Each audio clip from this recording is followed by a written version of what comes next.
अस्सलाम वालेकुम play group class. आज मैं आपको मिलवा रही हूँ हर्फ रे से।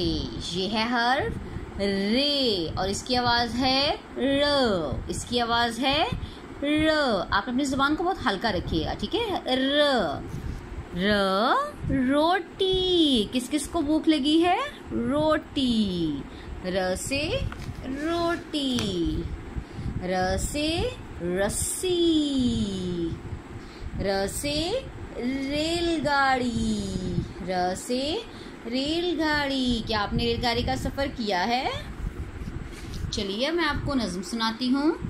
छुक छुक करती रेल आए, गाड़ी को अब कौन बचाए। रोटी छोड़ो तुम भी आओ, रस्सी खींचो गाड़ी बचाओ। र से रोटी। र से रस्सी। र से रेलगाड़ी। र से आप और भी अल्फाज बनाइए। र से रुमाल। र से रेल। इस तरह आप देखेंगे सबकी शुरू की आवाज़ है रे से, यानी कि र।